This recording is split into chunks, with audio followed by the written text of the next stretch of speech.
Welcome to our viewers in Nigeria and across the world. This is Lunchtime Politics. I'm Kayode Okikiolu. First, the highlights. Well, the real deal begins at the Presidential Election Petition Tribunal today. Well, the Labour Party's 3 weeks window to prove its case begins counting down from today. It's the same for the PDP.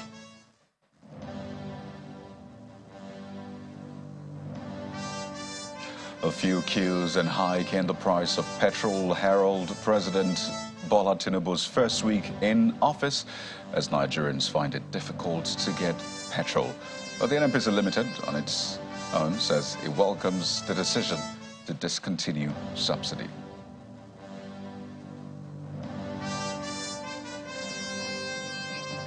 And the EFCC and DSS clash in Lagos over the use and ownership of a building. Well, the DSS says the building originally belongs to it. The EFCC says it is shocked by the DSS's action.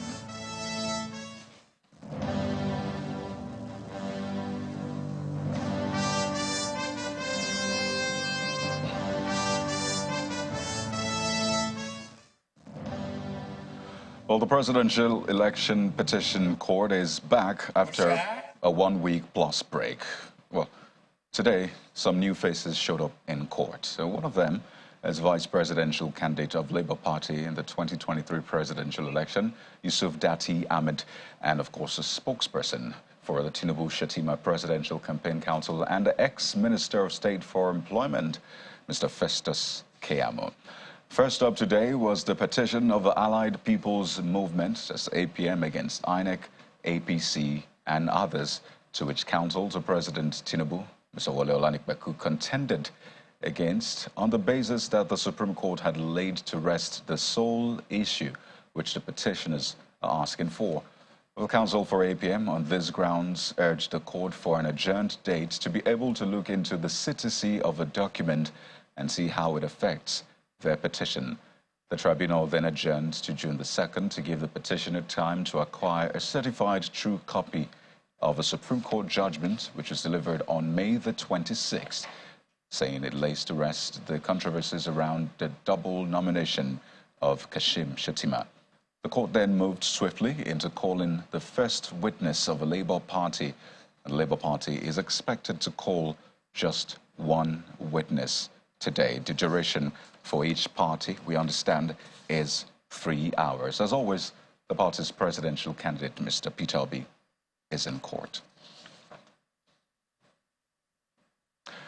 And it's a day after Nigeria's 16th President Bola Tinubu took the oath of office in a colorful event at the Eagle Square in the nation's capital, Abuja. Now, while the president spoke on a myriad of issues in his inaugural speech, one of the major talking points is his comment on the state of petrol subsidy. We'll take a listen. We shall remodel our economy to bring our growth and develop the GDP much better, achieve the GDP much better than we have today. I assure you, of fuel subsidy, unfortunate, the budget that I've glimpsed before I assume office and what I've heard is that no provision is there for fuel subsidy. The fuel subsidy is gone. Subsidy can no longer justify an ever increasing cost and the wake of dry resources.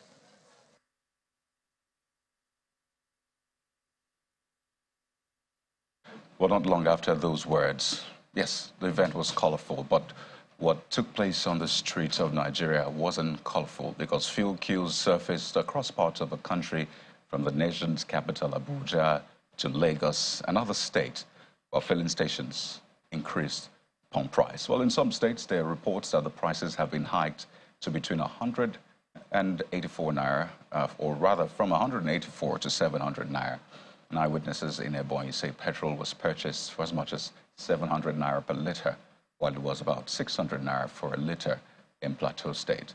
Well, the Federal Capital Territory, Abuja, also has queues which started right after the speech of the president on Monday.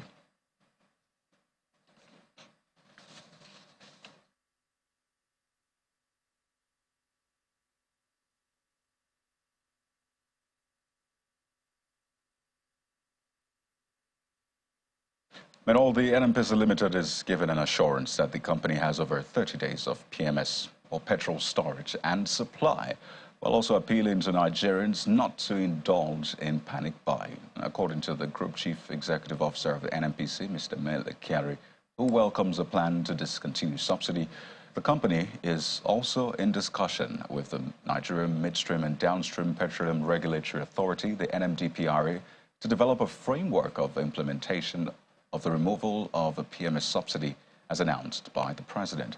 Mr. Kyari says the pronouncement by the president will speed the consolidation of the petroleum sector, and it will be difficult for the NNPC Limited to continue to bear the burden of subsidy. We welcome the decision of Mr. President to announce that subsidy on PMS is over. And this has really been a major challenge for NNPC's continued operation. We have been funding the subsidy from the cash flow of the NNPC since government is unable to defray the cost of subsidy that is due to the corporation. And we believe that this will free resources for the NNPC to continue to do the great works that this company will do for our country, and it allows us to continue to function as a very commercial entity. And we welcome this development. Secondly, we would like to assure Nigerians that we have sufficient supply of petroleum product, particularly petroleum motor spirit, in our country, and there is no reason to panic. We understand people will be scared of potential changes to price of petrol, but that is not enough for people to rush to fuel stations to buy more than what they need. But we are also assured that, we are watching all the distribution networks and support facility. I would believe that normalcy will be restored very soon. Mr. Olabode Shomi is an oil and gas expert. He's chairman Energy Transition and Hydrogen Study Group of NGA. He's a member of the group of experts on gas of the UNEC. He joins us live from Abuja studio for more on this. Well, Mr. Shomi, I know that on your way to the studio you will have seen fuel queues. Maybe you've had to be in one yourself. Subsidy payment hasn't been stopped just yet, at least from what we know from the budget. It's meant to end by the end of June. We're still at the end of May, and we're seeing fuel queues and price hikes. Why are we experiencing this? I think that speaks to our culture as Nigerians. It speaks to our culture, our socio-political culture as a people. There's a place for the social dynamics and socio-economic dynamics of things like fuel subsidy increase. But when somebody does what is an underhand practice, when he hurts a product that he knows has a spiraling effect over the economy, that's not a government issue, that's a person issue. But that's also a responsibility for the industry, whether it be NNPC, whether it be the regulators. There is also a need to rejig and relook at the total system by which we monitor those who are responsible for the bottom of the pyramid, the downstream, so to speak. So at the moment, once we believe, or if we are to believe what the GMD of NNPC said, there is no reason for the scarcity, but which means that the scarcity is purely man-made. So it now becomes a responsibility of the new government through the instruments of regulation to ensure that people are held accountable and they are responsible for their actions when they do things that instill difficulty into Nigerians. I think that's the first thing to look at in terms of the action, in terms of what is happening at the moment. Well, with this now, fuel price hike, queues, hoarding, all of those, unpalatable scenarios are playing out there. Panic buying, of course, all because filling stations have increased pump price in spite of the fact that, subsidy should still be paid for at least a month. But the question is, yes, they can do that, but shouldn't there be some sort of proper regulation? This government made that announcement, some sort of affirmation. Shouldn't it be following through with the right kind of monitoring? And if punitive measures should be handed down, shouldn't that be happening as well? Okay, so it's a combination of two things. In terms of the regulation is in place. So it's like laws. The laws are in place. But what we have now is an issue of enforcement of the regulation, or should I say enforcement of the law. And we need to look at what is practicable. What is practicable? Does NNDPRA, does NNPC or NUPRC, do they have within their means the ability to monitor the 774 local governments and enforce compliance? That's a question only they can answer. But if we are to make an educated guess based on the issues that we have at hand, it is possibly that they are not. So the issue will now be that just like anything else that has to do with violation of laws, it becomes a responsibility of law enforcement agencies. So you're talking about civil defense, you're talking about the police. When people violate laws, it doesn't matter whether it's electricity theft, whether it is theft in the market, theft is theft. When people make life inconvenient for people, for Nigerians, it does not matter who is doing it. It does not matter the economic considerations. The fact is that laws and regulations are being violated. So it is incumbent upon the Nigerian government, it is incumbent upon the system to look for ways to hold people accountable when they make laws. It should be understood that law and order is an economic fundamental. So it is not just about monetary policies and all those things. So law and order is one of the things that make economic fundamentals. When we talk about the more developed nations, when we talk about those nations who have grown their economy, one thing that is a common thread across all of them is that people obey laws. So one of the things that we as a people need to ingrain into our culture as a people is the fact that we should expect law. We should cause order. We should, as a people, not excuse people who break the laws in the name of the fact that Nigeria is not working. So there are facts, there are responsibilities of government to this, there's responsibility of the regulator to this, but there is also the responsibility of the people. The people must, in their consciousness, in their culture, see to it that we promote and we encourage and we speak about law and order. That way, there's a critical mass of pressure upon all players to do the right thing. Because right now, it's not even about the economics at play. It is about people just being lawless.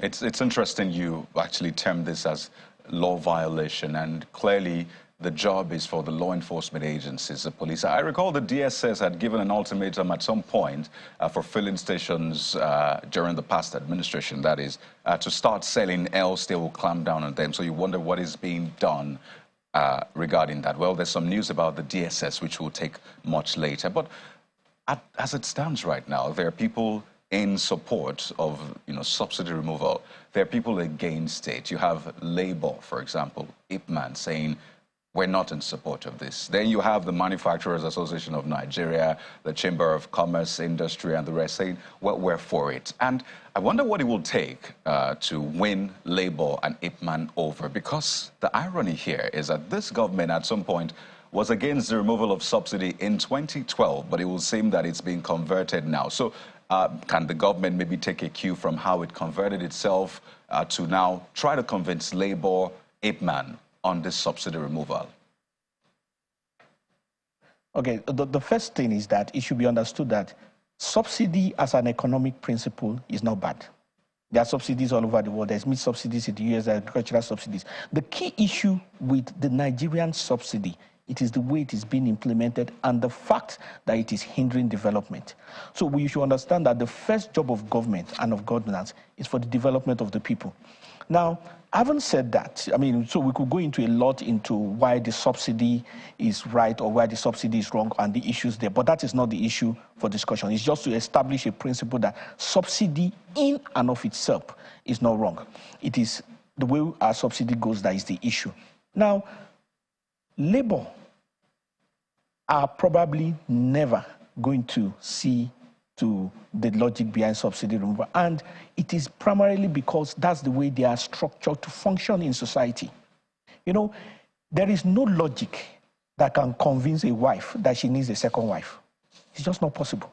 So the interest of labor is the welfare of the people. But what labor needs to be convinced about is the numbers and the process, to let them know that it is in their own long-term interest that this thing should happen.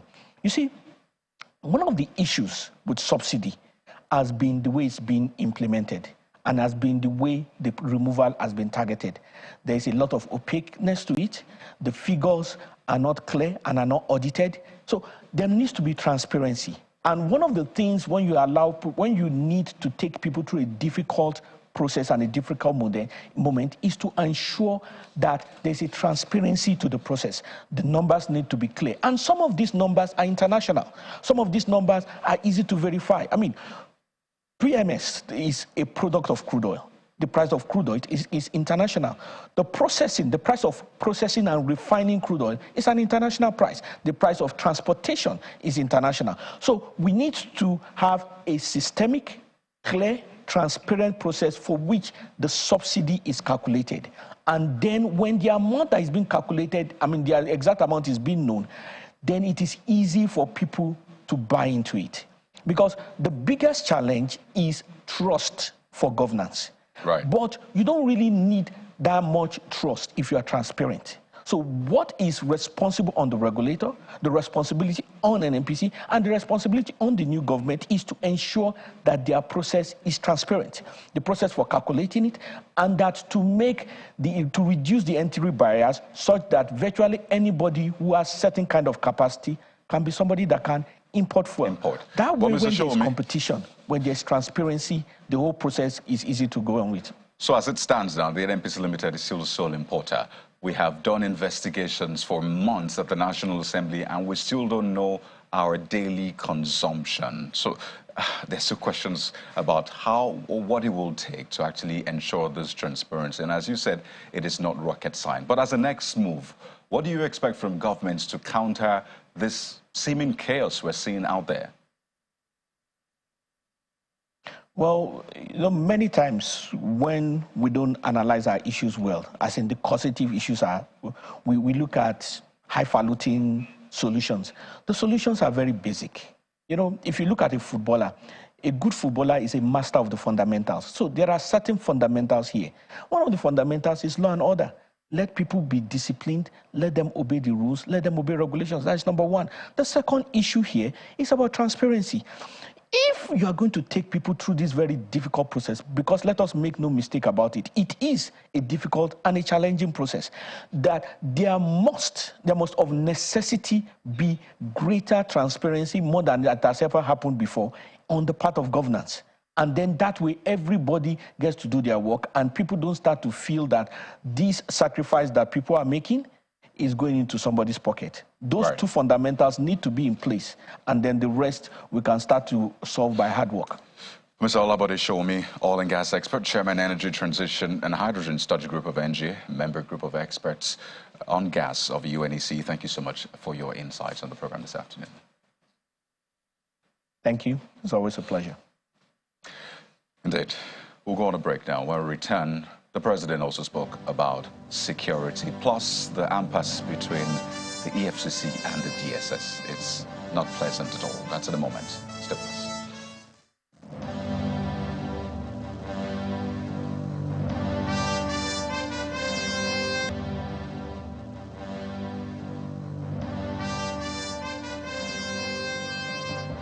You're welcome back. Well, subsidy was not the only big thing on President Bola Tinubu's inaugural speech, but he also spoke about security, saying his administration is aware of the level of criminal activities across the country, and he promised Nigerians that security will be high on his agenda and top-notch. I was speaking shortly after his swearing. The president explained that all security architecture will be remodeled and their packages looked into. Our government will continue to take proactive steps, such as championing a credit culture, to discourage corruption, while strengthening the effectiveness and efficiency of the various anti-corruption agencies. That's to be a continued work improved. Security shall be top priority of our administration, because neither prosperity nor justice can prevail amid insecurity and violence. To effectively tackle this, we shall reform both our security doctrine and its architecture.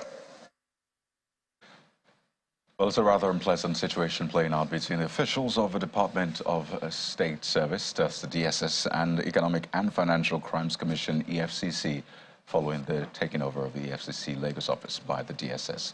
The DSS said to have prevented staff of the anti-graft agency from getting access to their offices, and this is upsetting the EFCC. The DSS officials said to have parked around the road leading to the EFCC office while the staff were carrying out their duties, with 2 armored personal carriers outside the gate. They are said to have taken over the premises and prevented the workers from entering their offices. Well, the DSS has since been responding to that particular scenario, saying that the building in contention originally belongs to it, and it asks that the EFCC not worry that it's actually doing what it believes it's in its own interests. And this statement was put out earlier by the DSS PRO, Mr. Peter Afunaya, saying there is no rivalry between the service and the EFCC over that building at number 15A Awolowo Road as being insinuated. It says that the ownership of the building is not in contest, that the ownership that building originally was the NSO headquarters, and that's where the DSS started from, saying this is common knowledge and it is a historical fact.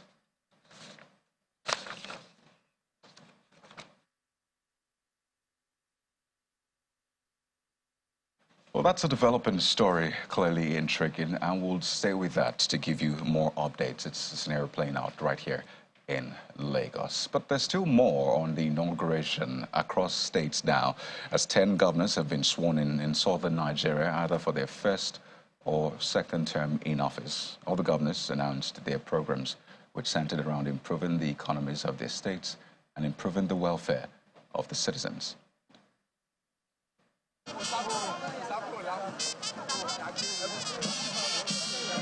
Thousands converged in Ibadan to witness the swearing-in of Oyo State Governor Seyi Makinde as he takes his oath of office while promising a more prosperous Oyo State. That I will exercise the authority vested in me as governor. That I will exercise the authority vested in me as governor. So as not to impede or prejudice the authority. So as not to impede or prejudice the authority lawfully vested in the President of the Federal Republic. In the South region, Sheriff Oboriwori has also been sworn in as the governor of Delta State with a pledge to consolidate all the achievements of his predecessor. Warri, the commercial nerve center of the state, will be given special attention under this administration. To the Federal Republic of Nigeria. Staying with the South, Pastor Umoino has also been sworn in as the 5th elected governor of Akwa Ibom State. Pastor Eno promises to run an all-inclusive government. I therefore dedicate this day to the Almighty God and to you, the people of Akwa Ibom State.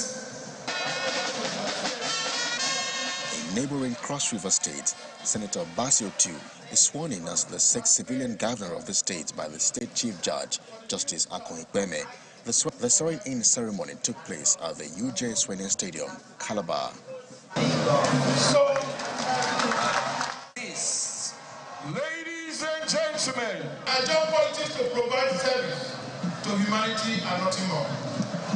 I have spent my gifting opportunities in the legislative and my creative convictions in advancing the cause of humanity. And I intend to leverage on those templates in providing the best governance to the people of Cross River State. Dear beautiful ideas for the development of our DSS. In the southeast, Mr. Francis Nwifuru has also taken the oath of office to serve the people of Ebonyi State for the next 4 years.